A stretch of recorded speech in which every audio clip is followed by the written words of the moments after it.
में निहित किसी भी जानकारी, सामग्री, गणना की सटीकता या विश्वसनीयता की गारंटी नहीं है।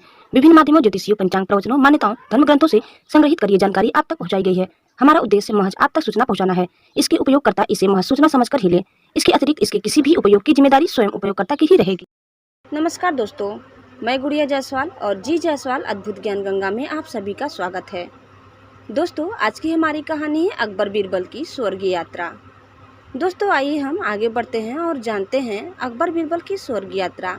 लेकिन दोस्तों, आगे बढ़ने से पहले आप इस चैनल में नए हैं तो प्लीज़ इसे सब्सक्राइब करें। वीडियो को अंत तक देखिए। हमारा यह वीडियो आपको कैसा लगा कमेंट बॉक्स में ज़रूर बताइए। एक दिन शहंशाह अकबर नाई से अपनी हजामत बनवा रहे थे।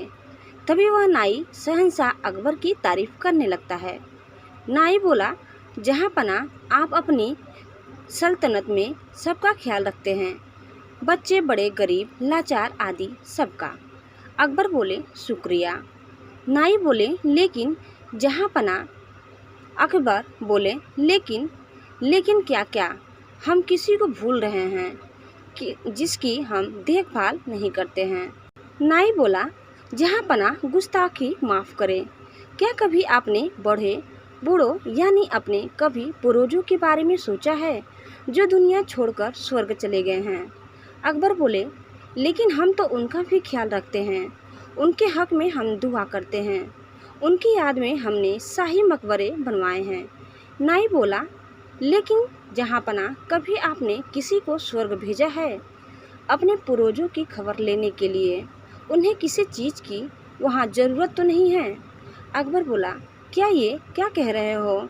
कोई स्वर्ग जाकर वापस कैसे आ सकता है? तुम्हारा दिमाग खराब हो गया है क्या? कोई स्वर्ग की यात्रा करके वापस कैसे आ सकता है? नाई बोला, जहाँ पना मैं सच कह रहा हूँ, स्वर्ग की यात्रा करके वापस आ सकता है। मैं एक ऐसे योगी बाबा को जानता हूँ जो स्वर्ग भेजकर वापस बुला सकते हैं। वजीर अब्दुल्ला उनके भक्त हैं। आप चाहे तो वजीर अब्दुल्ला से कहकर आप उस योगी को बुलवा सकते हैं। अकबर बोले, ठीक है, तुम कल ही वजीर अब्दुल्ला से कहकर उस योगी को बुलवाओ। फिर अगले दिन वजीर अब्दुल्ला उस योगी बाबा को लेकर आते हैं। अकबर बोले, वजीर अब्दुल्ला, क्या योगी बाबा दरबार में आ गए हैं? वजीर अब्दुल्ला बोले, जी जहाँ पना, वो दरबार के बाहर ही खड़े हैं। आपकी इजाज़त हो तो उन्हें बुलाया जाए। अकबर बोले, जी। वजीर अब्दुल्ला उन्हें बुलाया जाए। योगीराज निरंजन बाबा दरबार में हाजिर होते हैं। योगीराज बोले, अलख निरंजन, मेरा नाम योगी निरंजन बाबा है। अकबर बोले, हमने सुना है योगी जी आप किसी को भी स्वर्ग भेजकर वापस बुला सकते हैं, ये बात सच है? योगीराज बोले, हाँ, मैं किसी को भी स्वर्ग भेजकर वापस बुला सकता हूँ। अकबर बोले, हमें भी अपने पूर्वजों के बारे में जानकारी चाहिए। वह स्वर्ग में कैसे रह रहे हैं? उन्हें वहाँ किसी चीज़ की ज़रूरत तो नहीं है? योगीराज बोले, आप किसी भरोसेमंद इंसान को स्वर्ग भेज सकते हैं जो स्वर्ग के मुंह में न फंसकर वापस आ सके। वजीर अब्दुल्ला बोले, जहाँ पना आप बीरबल को इस काम के लिए भेज दीजिए।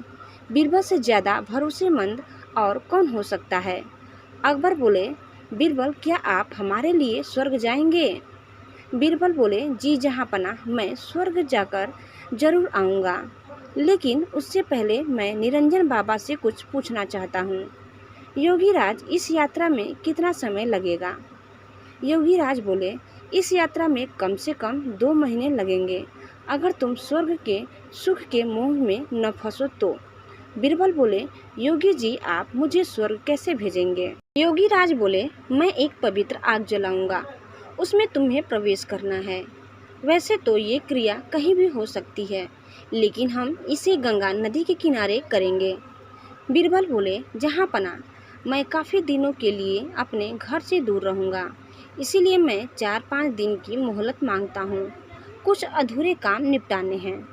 अकबर बोले, ठीक है बीरबल। योगीराज जी आप ये काम 5 दिन बाद संपन्न करें। अब 5 दिन बाद बीरबल को जलाने के लिए ले जाया जाता है। स्वर्ग की यात्रा के लिए योगीराज विधि संपन्न करते हैं। वह एक चिता पर फूल और कुछ सामग्री डालते हैं और बीरबल के माथे पर तिलक करते हैं और चित्त हो जाने को कहते हैं। बीरबल बोले, अलविदा जहाँपना। अकबर बोले, हमें आपकी बहुत याद आएगी, आप जल्दी लौटने की कोशिश करना। बीरबल बोले, जी जहाँपना, मैं जल्दी लौट कर आऊँगा।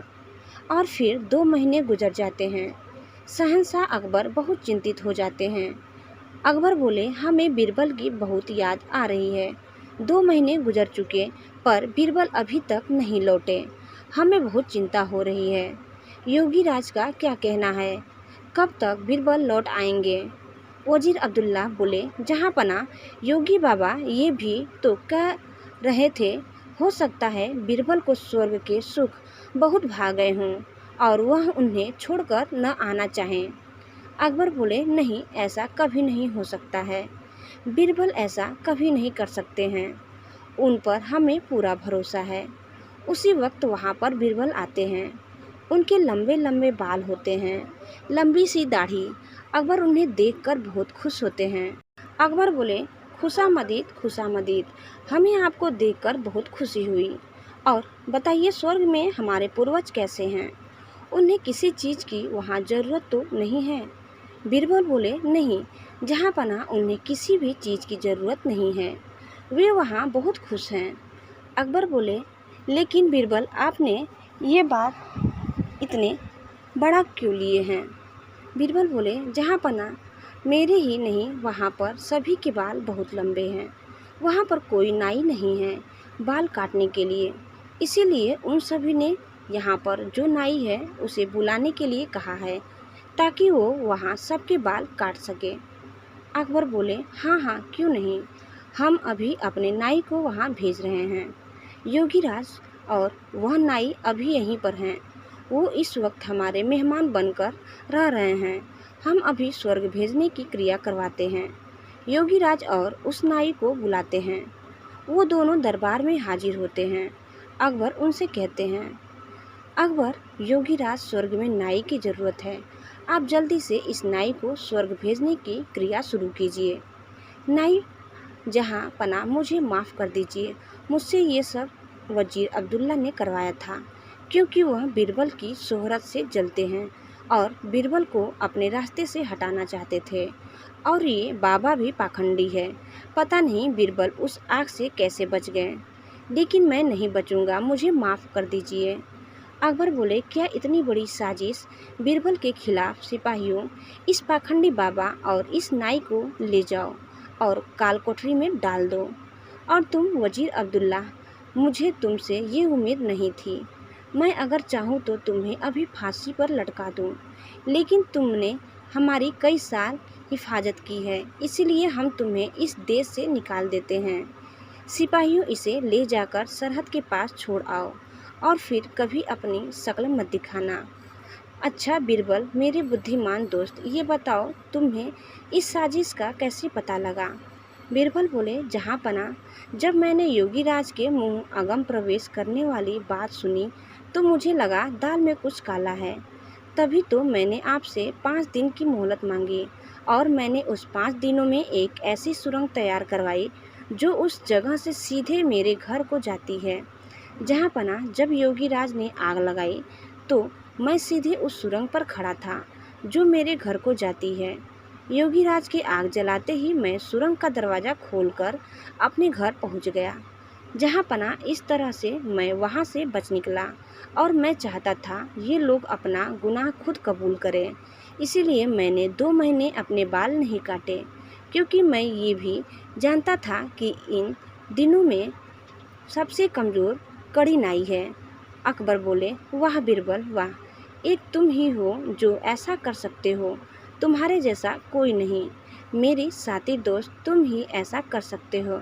वाह बीरबल, वाह। बीरबल बोले, शुक्रिया जहाँपना। तो दोस्तों, आपको हमारा यह वीडियो कैसा लगा हमें कमेंट बॉक्स में ज़रूर बताइए। और आप इस चैनल में नए हैं तो प्लीज़ इसे सब्सक्राइब करना न भूलें। धन्यवाद।